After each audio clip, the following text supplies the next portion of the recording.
Deji, thank you so much for joining us. Yeah, thank you. Thank you for having me once again. Let's just get straight right into it. I mean, from the intro there, and as you heard, this illegal trading and these shanties that we've seen by the roadsides, they are lifelines for these traders. And we know that Lagos is pretty much ballooned with a housing crisis or housing deficit.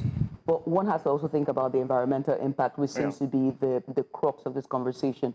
That is an environmental impact with illegal street trading and also shanty settlements. So I have to ask you, particularly in areas like Cele-Ilasa and even other places that have not been highlighted, what are the environmental impact? The environmental impact is, as you've clearly stated in your report, where these people are located, threats on canals, etc. You know, the commissioner has tried to explain some of the challenges that this poses. But where I think the gap is for me is the fact that what is actually the provision? What have you put in place? Lagos has city master plan designs. Areas like Lagos Island, Koshofe, their master plan is kind of being under review presently. But you begin to ask yourself, where are actually the designated local markets for these places, for these people to actually operate? Not too far from here or anywhere you see around. I mean, look at Bega or Lowora axis, just very close here, I'll use as an example. Tell me, what is the landmass allocated for market development? You see, you had mentioned the housing challenge. Lagos rides on the philosophy of like, okay, build houses, as if what constitutes a living space is just a house. About habiting a house. Habitation. No. What about where the people will shop? You understand? So it's a question for the eco-design of any... Is the design system. So you need markets, you need banks, you need schools, you need all of these things. So you're building bridges, gigantic bridges, mega city. It looks so fine on the picture. But where is the corresponding infrastructural need in terms of informal, in terms of a marketplace, a traditional marketplace? I'm not talking about malls. Here, where people can, where is the designated place? So you can move people, but where are you moving them to? If the commissioner can tell me and show us the plan and say, okay, in Ilasa, this is where that has been designated. Now, taking into consideration the population density of that area. So places like Ilasa, Ikorodu, places where you have high traffic of people coming, you know, there are usually pockets of places in the city where you have a large number of people congregate at a time. And from there, they are moving to other places. Whether you like it or not, economic activities will... There are certain bus stops in Lagos, you know that, here. Deji, let me punch in something there regarding this design that we're speaking about. These are designs, if you go back to the blueprint, that have been in place for over 60 years, 70 years, 80 years. Ilasa, that Cele part of Ilasa especially, has had that market for a very long time. Very long like you said, people have gone to schools with their mothers trading at that market. So this design has not been subject to any change so far in the last 60 years, let's put it so. Now, Lagos has also evolved in what it is, the kind of people, the population. The instance from last December, 30 December, I was in traffic for 4 hours and then I missed the regular street trader on the island because there are no more, or at the time there are no more. And I began to see a need for them. So in this evolution or trying to make sure that the environment is clean, can there not be a little bit of leeway given to these services that people render to that accommodate what Lagos has become, what Lagos has evolved into?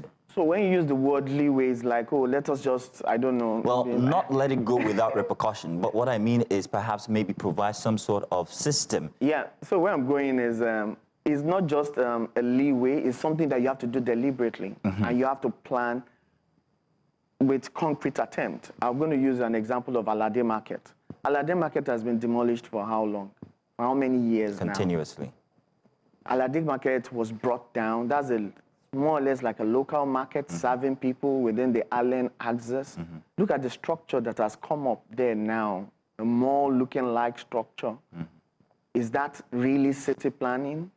Yes, and it is our vexation to like, oh, we believe that, okay, we want to, Lagos development plan will say, making Lagos the next Dubai. Why is Lagos trying to become the next Dubai? We should be the next Lagos that takes into cognizance the needs of our people. Like you said, for that Ilasa, people have been there for, the market has existed for so many. It is a need for the people who live around that axis. So where have you designated? It's some of the things that you see as infractions or errors that the government tells you that the people are committing is just their resilience responding to what you as a government have failed to provide. When you don't provide for a very long time an effective transport system, Okada system will rise. Pull down the Okada system, Keke Marua will rise. Our people are very, very resilient. So they will always find a way to try and meet their own needs. Solutions. As long as you as a government, you are not responding enough to meet that need. So what the commissioner is not stating is where they have failed to clearly designate enough places where these people are able to function. Talk about mechanics. Have you ever been to have you called your mechanic once and say, oh, don't move. let me, I'm coming to your shop. Say, oh God, don't move. We've been moved from here to another place. Where are the designated places for these people to function? So how then can you balance it out, right? Yeah. Because whether we like it or not, there has to be urban development. Yeah. And as much, whether we like it or not, we have to still discuss the environmental impact. Rainy seasons are fast approaching, the water levels are rising, there's climate change. And we have to do our own quota when it comes to climate change response, and Lagos is doing that. Yeah, and then there's also the harsh realities of the economic challenges that we face, hence why we're seeing the informal sector find a way to thrive. So how can Lagos State then balance it out? Because there's a housing deficit. Lagos is congested and tight, although they hate to say that narrative, but it is true. Cele-Ilasa is very densely populated, whether we like it or not. Same goes for Ikeja, Surulere, Ikorodu, even Shangotedo is now tight. You know, towards the outskirts, everywhere is tight. How can they balance it? And densely populated, maybe it's an argument for another day. Because they don't like it. Says we're not congested. And so we'll leave that out so that because we don't have time. Yeah. But it is part of what we are lacking is the fact that we don't even recognize that this group of people have a need. Right. That we need to meet up with. So the idea and the concept of the city is that, okay, let us build shiny structures, fanciful places. The Lagos State government itself, in recent times, developed, there's this market that is just in a warehouse of recent. I mean, look at that kind of concept. Think of market designs that really just suits the need of, did you hear the last woman that spoke? She sounded so intelligent. She spoke clearly. She told you the value and it is not small money that these people are dealing with. No. The same commissioner should be shocked. The last time he went under the bridge and he was trying to get some people off the bridge, the man told him, said, I paid 250,000 here where I live. This woman is saying my goods is up to 2 million. That is to tell you that there is at least a business case around if I make provisions for these people. The challenge I have is that the commissioner is always so vexated about when he goes to places, he's interacting with people, he's so vexated about getting the people out that you are not even profiling and understanding their needs. Where did they come from? What are they dealing in? Okay, can we go back to the drawing board and come up with something, a plan for these people? Deji, let's talk about the notice that was given to these traders. Only a couple of days ahead, they were visited by the commissioner himself, and then he told that these shanties and everything, the market was going to be leveled down. I think it was about 3 days, most of the marketers argued that they were given. Was that considerable enough? You said this is the major, when I was writing and like saying, indiscriminate notices. You see, Lagos cannot run on a man's emotions. A commissioner shouldn't be going to somewhere, you look at the group of people, okay, I give you 3 days. You go somewhere else, I give you 2 days. I give you, so emotionally based. What is actually the procedure? You're talking about the notice. Okay, who are the people the notice have been given to? I have seen demolition done in this Lagos, the one that was done in Mende. You will be told, okay, this place, people are now told to move in 3 days.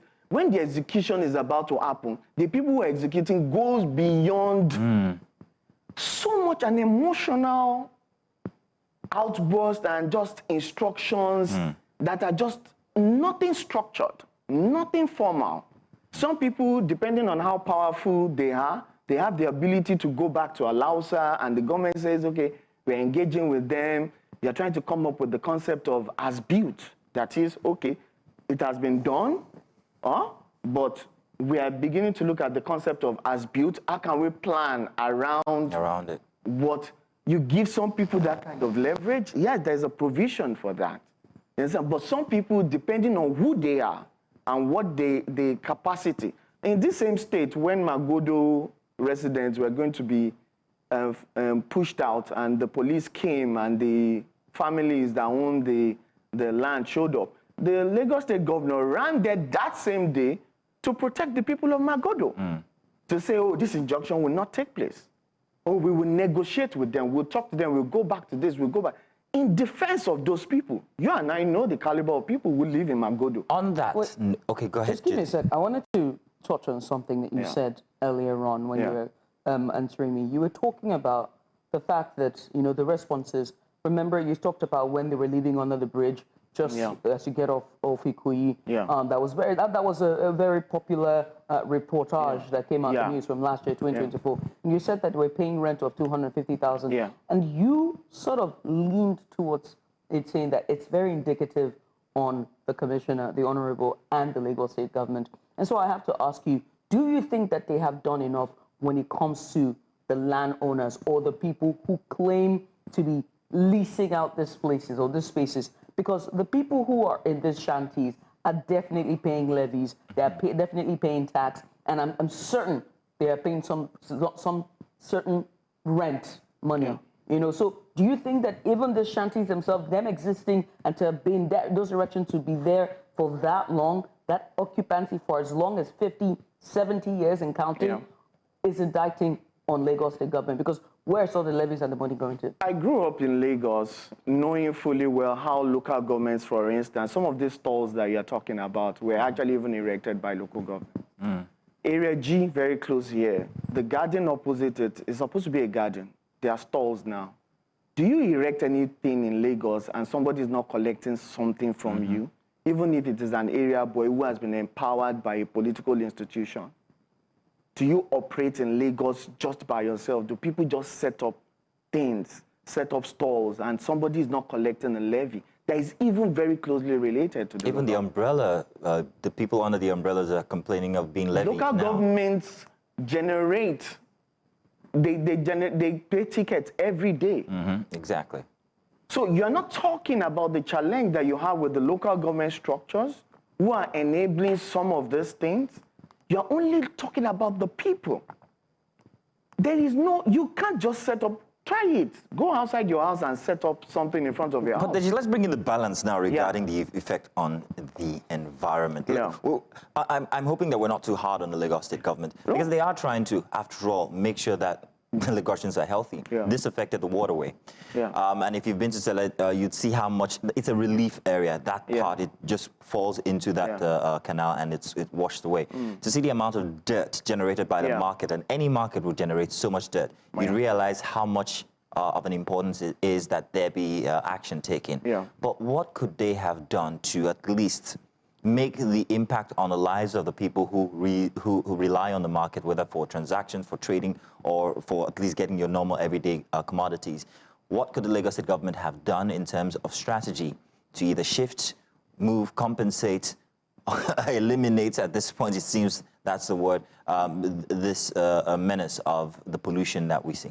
Yeah, the pollution, well, if I get you correctly, or maybe I would like to answer it this way, you have canals, clearly, that you need to have a designated design in such a way that they are protected. And I think about 5 years ago when Mrs. Bilkis was head of the Parks and Gardens, there's a canal around Bagada that I took the media to look at and like do a protection plan. You've never really even tried to protect these places. And for a situation whereby people are having economic challenges and all of that, not making excuses for them, but you have not even put in place any infrastructure. Mende was destroyed. Those houses at Mende Estate. Yes. This is not even traders on that canal. This was houses built. Till today, the Lagos State government should tell me what action has been taken on that canal. Has it been cleared? The rubbles of the buildings, have they been cleared? In fact, you have even constituted added rubbles to what is there. A whole lot of these canals have been neglected for years, and you never even did anything to protect them. So if I get you right, look at the infrastructure and see how you can adjust it to suit the population or whatever has happened or evolved around it first, before attempting to impact the people's lives negatively. Yeah, it's all about planning. Okay, designate, knowing fully well, recognize that these things are essentials. The same government cleared Beggar, Ojodu Beggar. Are the traders not back in Ojodu Beggar? I was going to say the same. Same goes to Oshodi, same goes to... So they were all is this the first back. government clearing places? So then it now begs to ask the question about messaging, you know, policy messaging, and how it is communicated to Lagosians to understand. Do you think that the Honorable, the Commissioner, who is saddled with this responsibility when it comes to environment and sanitation, has done a good job in communicating to his constituency, and by constituency I mean Lagosians, so pretty much so they can buy in to what it is that they are trying to do when it comes to response to climate change? So the people who buy into what is very, very clear and very, very realistic. You know, I was in Magodo Brooks. Magodo Brooks is not far from here. There's a channel there. Please don't tell them it's not far from Magodo Brooks. People are, I mean, the things I saw in terms of structure, even there's a billboard there, this is a channel, and you have some structure, you have structures sinking on that channel. It's about, like the Lagos State government, I still challenge them to today. You talk about wetlands. Where is the document that we can use? Where is your communication on a comprehensive list of wetlands in the city of Lagos that needs to be protected? But it's been given out for rent. What are we protecting? We don't even have it. They say, oh, there's been a policy draft of wetland protection in Lagos for how many years? If it is out tomorrow and somebody can show me and say, okay, these are the wetlands that needs protection, and then these are the areas, then tell people not to go and build on it. The communication itself is poor. Policy development is so slow. You can't even have a clear picture of something. Somebody now brings out the law or something suddenly when it's no longer comfortable, or when you want to act and say, okay, you are in error. You are in error. This person has been in error for how long? Is it that you are telling me as a government that it was never seen? Just allow us the government area, the errors going on around. You are telling me that you don't even have. Is it that we are not aware? It is just always something of convenience. That, okay, oh, it's time to show. It's time for us to demonstrate that we are doing something. To me, is not a concrete action or a concrete plan, communicating to people and showing people what they need to do. Okay. Well, I mean, Deji, we must say thank you. Thank you for having me. The key word here is communicate, or rather the buzzwords here, or the takeaway, the key takeaway, communicate, carry the citizens along, provide alternatives, and also understand that as you're governing or as you're trying to do good for the environment, people's lives will suffer because this is their livelihood. And at the end of the day, please give ample time and notice and provide alternative. Deji, you've done fantastically well. I want to say thank you very much. Deji Akinpelumi, he is an environmentalist with years of experience and also the co-founder of Rethinking.